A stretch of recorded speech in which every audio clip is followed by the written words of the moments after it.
What's good, everybody? It's the Clown with Cab show. UFC 259 did not disappoint. First of all, I want to give a shout out to Jan and Sterling. That fight was crazy. I want to go over that first of all. I mean, obviously there was some confusion in the corner. Jan's corner's telling him, hey, it's okay to throw the knee. Sterling had his knees on the ground. He was kind of in a weird spot. Looked like he was going to get taken down.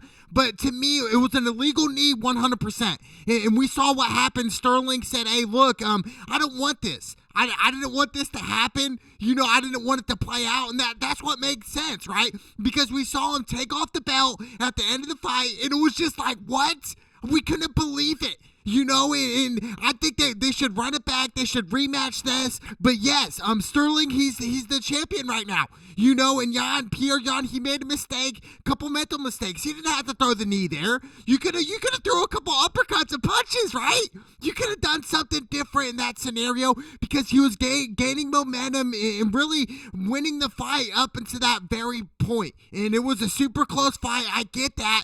But to me, going into the championship rounds, we start to see some of the guys fatigue in the 4th and 5th round, like Jan versus Adesanya. And I wouldn't say Adesanya slowed down. I would just say just a little bit, you know. I feel like Adesanya wasn't really on his P's and Q's 100% like I thought he would be. Meaning, like, when he throws a couple shots, couple leg kicks, then back out. You know, in the later rounds, in the 3rd and 4th rounds, in the 5th rounds, Adesanya was just like, you know, kind of slow it down a little bit. And he even said in his post-fight conference, like, look, you know, my legs kind of were fatiguing in the later rounds. And we started to see that. And I think a lot of had to do with moving up weights. And I'm not going to make excuses for Adesanya. He's a great fighter. One of the best fighters of our generation right now. Still has a lot of future left. And I still see him fighting John Jones this year. I really think that's going to be a mega fight, no doubt. But to me, obviously, you know, him going up and waiting to fight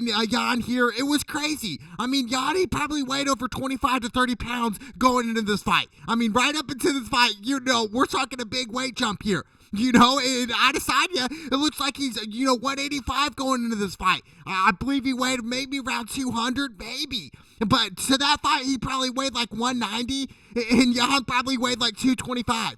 Somewhere in that area. But to me, dude, it was a great fight. But at the end of the day, yes, you know, he deserved to win that. Adesanya, I think if he didn't let him take him down in the 5th round, I think it was really anybody's round in that 5th round. I really do. I think Adesanya won rounds 1 and 3, and Jan won 2 and 4, and really dominated round 4. And then in round 5, if I'm Adesanya's coach, I'm saying, look, do not let him take you down. Whatever you do not let him take you down. Because if he takes you down, then it's a wrap. It's over. And that's what he did with like 2 minutes ago in the 5th round. And that was a wrap there. But for me, Adesanya, the future's super bright for him, regardless. You know, he moved up in weight in this fight. He's still 185's champion, and he's going to go back there and dominate in there.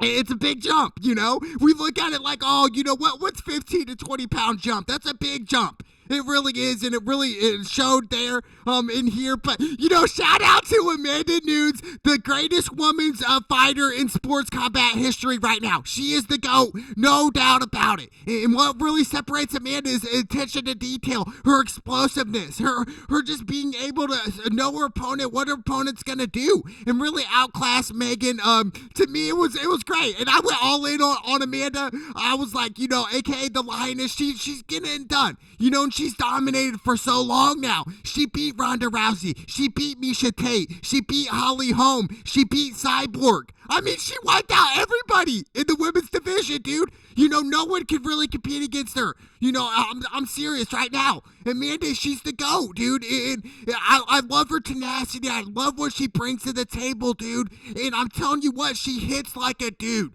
I'm telling you, dude, her overhand rights are dangerous. It will put anybody to sleep, even dudes. If she hits dudes, dude, they will go to sleep. You know, if she hit me with the overhand right, I would drop. I'm for real. You know, that overhand right is dangerous, but she wins in so many fashions, though. It doesn't even need to be a knockout. She can submit you. She's a black belt. Dude, she on and on, dude. It's crazy. I'm telling you what, and I even said this last year that, Amanda Nunes, she could dominate, for the next 10 years. As long as she wants to stay on top of the pinnacle, on top, be the lioness, the alpha lioness, the alpha female. I really think so. I really think she could stay up there for a long, long time. I don't really see anybody coming. Cyborg, I thought, was a great fight for her, great matchup. Cyborg got some shots in, but, at the end of the day, she got knocked out. Amanda Nunes knocked her out, and I get it. Amanda Nunes, she's got a couple losses. Lost the cap back in, I believe it was 2016, 2015 time. You're going to lose some. I mean, this is the UFC. This is as real as it gets. This isn't the WWE. This isn't just a normal fight here and there. This is some real stuff, dude. Leg kicks, bones, the whole 9 yards, dude. And you can get, we've seen the leg kicks on some of these cats. It's like, dude, how do they take some of these kicks? You know what I'm saying? How do they take a leg kick to the knee, dude? How do they kick it to the calf? How are they still standing? Really, though. But I think, going back to the Adesanya fight, I really think that was a little factor there. I'm not worried about Adesanya. He's still going to be champion for a long time in the 185 division. I mean, obviously, light heavyweight, there's a big jump there. But a lot of people are like, well, is he going to fight John Jones? John Jones just moved up to heavyweight. I get that. I think they should meet in between. Meet up at light heavyweight. That's where John Jones has been for years, obviously switching into heavyweight. But, this weight difference does play a factor. To say it doesn't play a factor in a fight would be ignorant, dude. I'm telling you, dude, this plays a huge factor. Overall, I mean, we would think, well, it's like, I don't think it would be that big of a deal. But let me tell you, it is a huge deal. Because, when Adesanya got taken down, in that fourth round, it was like, okay, well, we don't want that to happen again, right? I mean, because if he gets taken down again, we know it's over for him. Yeah, really, though, in the fifth round, that's when we can kind of decide, all right, Adesanya is going to lose this in a close draw, close round. We kind of had it mapped out what's going to happen overall. But look, to me, it was a great card. We had a couple of Khabib's guys on there fighting. Khabib's guy, dominated. Just like they fight. Khabib takes you down. And I'm telling you what, some of these cats in Khabib's camp, dude, they are going to be champions. They are. Hats off to Khabib as well, a champion. And these guys are training with champions here. So when they get in and fight these contenders, it's just like, practice to them. They've been doing this their whole lives.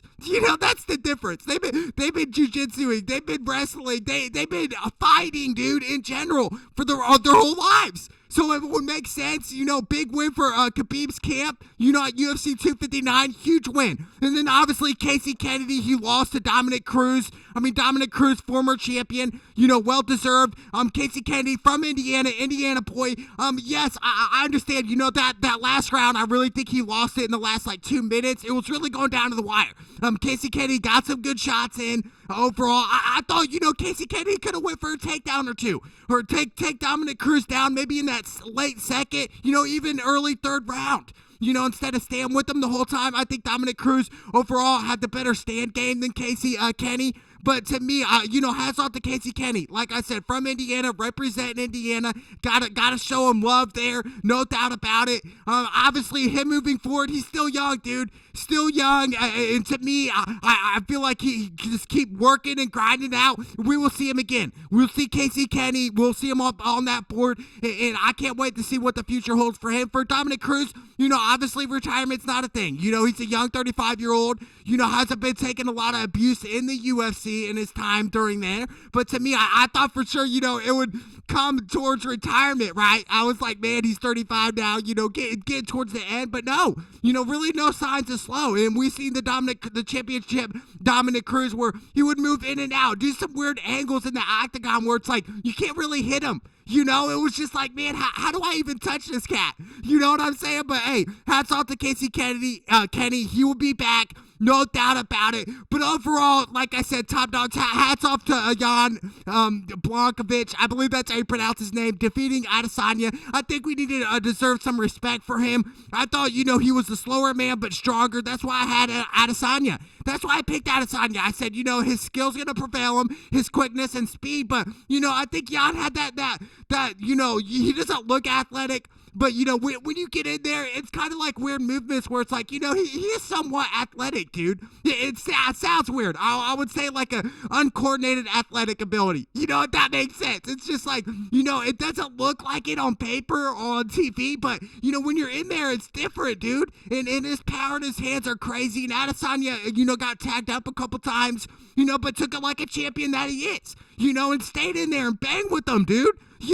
Like seriously, but I think Adesanya, he'll learn from this. No doubt about it. And when he fights bigger guys that are bigger than him, it's really stick and move. Throw a couple leg kicks, throw a couple overs, a couple jabs. He was utilizing that jab, switching stance from southpaw. And I love that, about Adesanya. He can throw different stuff where it's like, his opponent doesn't know what you're going to throw at him. But, Jan stick to the game plan and really got him on the ground. And I think that was the difference maker. If Adesanya would have had a great takedown defense in that 5th round, not even the 4th round. We understand he got to take it down in the 4th, but in that 5th round, if Adesanya defends that, we could be looking at a whole completely different thing. But both of them champions, hats off to them. But like I said at the beginning, the Sterling fight was crazy, dude. It was a crazy scenario, crazy outcomes. Do I feel bad for Jan? No, I don't feel bad at all. His corner said yes to a knee or something. There was some confusion. I'm saying a punch or a knee.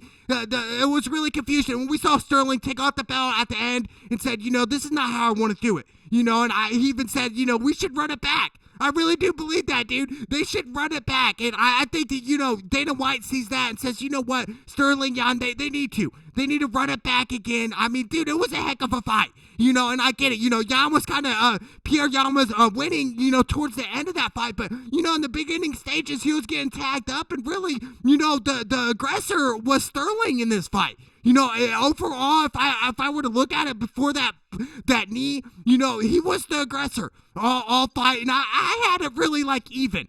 Up until that moment, I would say Jan was kind of gathering momentum, gathering that stuff. But to me, it was one of them things where it's like, dude, I'm telling you what, Sterling, he kind of got fatigued, and we saw that a little bit. Not just him. We saw that in the fighters that got into these late rounds, in the late championship rounds, where it's like, it's different, right? You're used to fighting for 15 minutes max, dude, and you're in there for 20 minutes already, and you're like, dude, okay, I'm not moving as fast. I can't dodge punches as I wanted to. For real. But to me, I love it. I love what the UFC is doing right now. The UFC, one of the biggest growing sports in sports right now. It's got to be in combat sports. I love it. And I think it's so good is because what Dana has done, throughout the years, really for the fighters, what they want to do to benefit the fighters and benefit the fans as well. I mean, dude, everywhere. You know what I'm saying? Like, they go to Dubai, they go overseas, no matter what. But, if we want to see these mega fights, like, for instance, Jon Jones and Adesanya, we definitely need to see it in front of a crowd. For instance, like, we understand that Texas opened up and no mask. So, I could see the UFC fighting in Texas, in Houston, or Dallas. And I think that mega fight would be great for Adesanya and Jon Jones. But, Jon Jones is probably trolling them and everything on social media. Shout out to the internet. We can always talk crap, but it's different when you get inside the octagon, right? It's different to talk crap online than actually get in there and actually fight. You know what I'm saying? There's a big difference. But overall, what a card. I love it, dude. I mean, and we're still going to continue to see that. We're still going to continue to see Amanda Nunes dominate, a.k.a. the Lioness. I think she's the greatest women's fighter in combat sports right now. There's no denying that, dude. Her dominance, her just IQ of the game, dude, she just knows what's going on. And she wiped out through the whole women's division, dude. I mean, put Ronda Rousey in retirement. And I was one of Ronda Rousey's biggest fans, dude. And then when Ronda Rousey went out like that into retirement, I was just like, wow, dude. Who is this Amanda Nunes? Somebody. We need to do something about this. This is some serious stuff. Shout out to Amanda Nunes. But overall, it's going to be great. Moving forward, like I said, the UFC continues to grow. It continues to get better. And we're seeing these guys want to go in. We're seeing even different athletes going in UFC. We're seeing a couple NFL players pursue UFC. So to me, really anybody can do it, right?